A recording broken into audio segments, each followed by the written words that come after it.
Hi, my name's Talia. This is my knitting channel.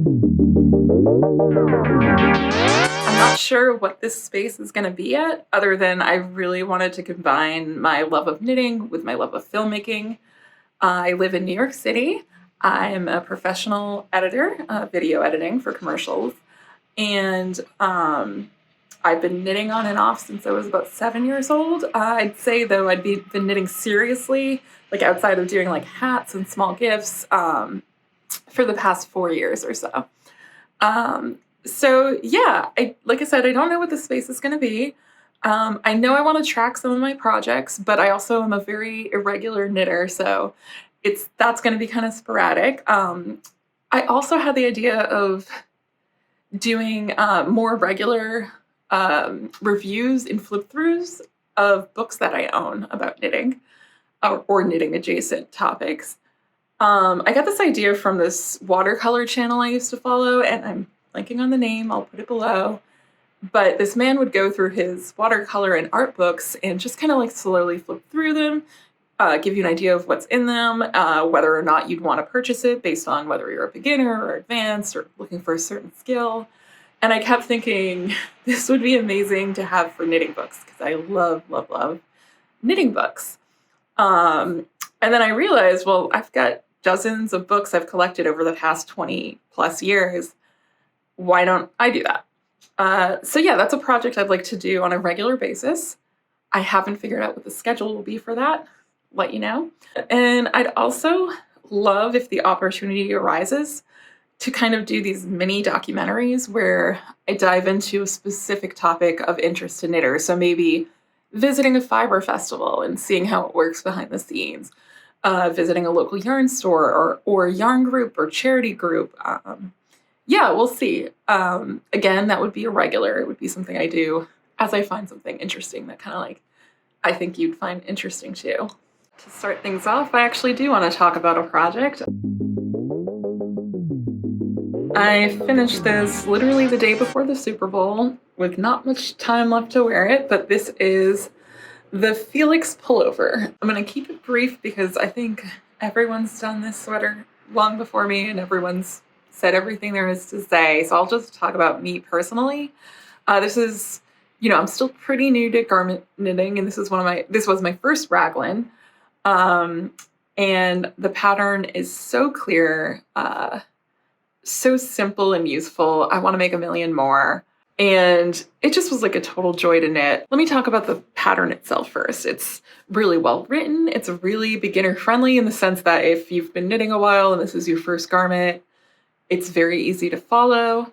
It's a very simple raglan, off the shoulder, well, boat neck, I should say, but it kind of went off the shoulder for me because we'll get into that.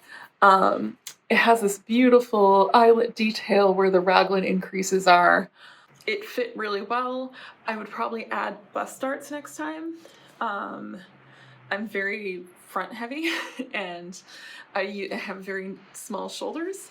So the two things I'll change next time is I think I'll cast on after the ribbing and add the ribbing after for some extra stability. That's something I picked up at one of the Vogue Knitting Live workshops I went to. And I'd like to add some bust darts just to get the shaping a little better in the front. I need a little more fabric there where my bust is.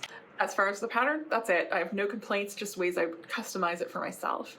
And actually I started the cardigan version and I'm really excited about that. As far as the yarn I use, this is my favorite yarn I've used ever.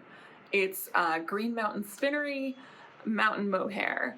And I picked it up in person, not at their Vermont shop, although I really want to go this summer if I can, but at Rhinebeck. And it just was so perfect. It's just squishy and fun to knit, has a lot of stitch definition, but has that little mohair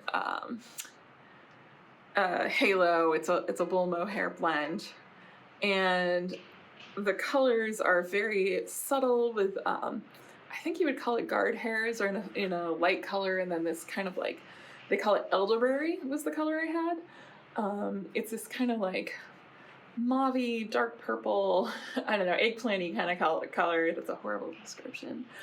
I just loved it. I think it's flattering on me. It was fun to knit. It was so soft in my hands while I was knitting. It was so squishy. And wearing it's a delight. The mohair, I think, bothers me a little. It was a little itchy, which is weird because while I was holding it, it's very soft, but while I was wearing it, I noticed some itch. But not, I'm not super sensitive to that, so that didn't bother me too much. And I love that it was just from a small mill, and one that you can go visit up in Vermont. And I'd like to do that soon. My parents are up in Massachusetts, so it'd be an easy trip for me.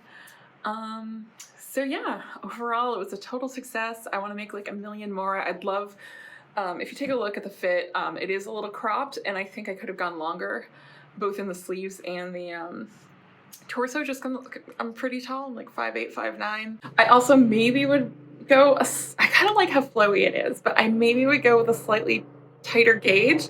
I actually made it in the smallest size despite being like an extra large because my gauge was so loose, but it does have this like nice drape to it that I love. But I think maybe the neckline would be a little more stable if I had had a slightly tighter gauge. So that's something I would do. In addition to picking up and doing the ribbing after I knit the whole sweater, which is a great tip if you want like a nice stable neckline. And then one other thing, and this is my knitting skills, is I'd love to get better cast on and cast off edges on 1x1 ribbing. I'm kind of showing it in the sleeves here that it's a little uneven. There's a little nub where the cast on is. I know there's ways to even that out a bit, and I was being very tired and lazy at the end of the project, so I didn't do my due diligence when finishing. So yeah, that's something I'd like to work on. It's been a recurring problem in my knitting, and it's about time I fix it. So yeah, that's about it. I love the pattern, recommend it totally, especially if you're looking for a first knitting pattern that's kind of feminine, but also very easy and practical and has like the cute little shoulder detail. Yeah, 10 out of 10. And I think, I believe it's Amy Christoffers is the designer. I totally want to look at all her other patterns and do another one because it was just such a pleasant experience making this one. Anyways, thanks for watching, and once again, welcome to my new channel.